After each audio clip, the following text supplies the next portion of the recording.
Hello everyone, modern India के इस series में आपका अगेन स्वागत है। तो चलिए फिर शुरू करते हैं।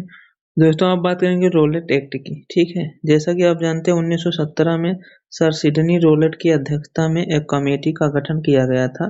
ठीक है, जिसका काम था कि भारत में किस तरह के क्रांतिकारी आंदोलन संबंधी षड्यंत्र फैले हुए हैं और इनका मुकाबला करने के लिए किस तरह के कानून की जरूरत है।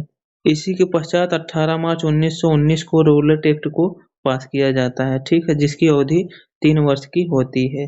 इसका अधिकृत नाम था क्रांतिकारी एवं अराजकतावादी अपराध अधिनियम 1919। ठीक है, आपसे ये नाम भी पूछा जा सकता है। एक्ट को लागू होने के बाद गांधी जी को बहुत ही तकलीफ हुई थी, इनको बहुत ही दुख हुआ था। गांधी जी ने सरकार का विरोध भी किया था और देशव्यापी सत्याग्रह करने का निर्णय भी लिया था। ठीक है, सत्याग्रह की आंदोलन इन्होंने 6 अप्रैल 1919 को निर्धारित की थी। इसके बाद अमृतसर में 10 अप्रैल को पंजाब में कांग्रेस के 2 प्रमुख नेता डॉक्टर सत्यपाल और सैफुद्दीन किचलू की गिरफ्तारी के खिलाफ टाउन हॉल और पोस्ट ऑफिस पर हमले किए गए।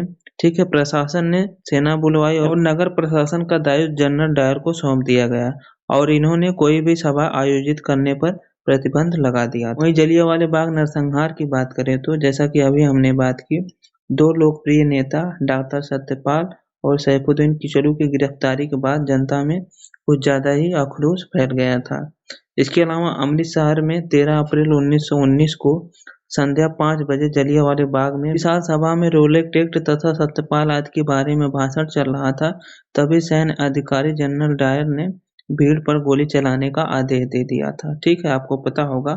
और इस घटना में करीब 1500 लोग मारे गए थे। वैसे सरकारी आंकड़ों के अनुसार 379 लोग मारे गए थे, वहीं घायलों की संख्या 1200 बताई गई थी।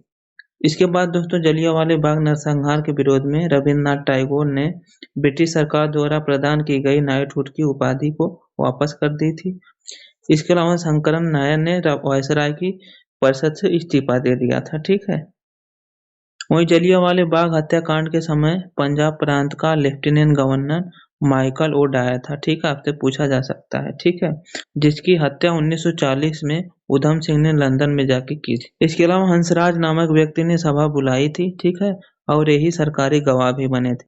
आपसे पूछा जा सकता है सरकारी गवाह कौन बना था। ठीक है, इसके अलावा जो दोस्तों जलियांवाले बाग नरसंहार के समय भारत का वायसराय लॉर्ड चेम्सफोर्ड था। ठीक है, आपसे पूछा जा सकता है, ये भी आपको विशेष तौर पर याद रखना चाहिए। फिर इसके बाद ब्रिटिश सरकार ने जलियांवाले बाग हत्याकांड की जांच हेतु हंटर कमेटी की गठन की थी। हंटर कमेटी के आधार पर जनरल डायर को सेना की नौकरी से बर्खास्त कर दिया गया था। ठीक है, तो कैसी लगी दोस्तों वीडियो, कमेंट करके बताएं। मिलते हैं नेक्स्ट वाली वीडियो में।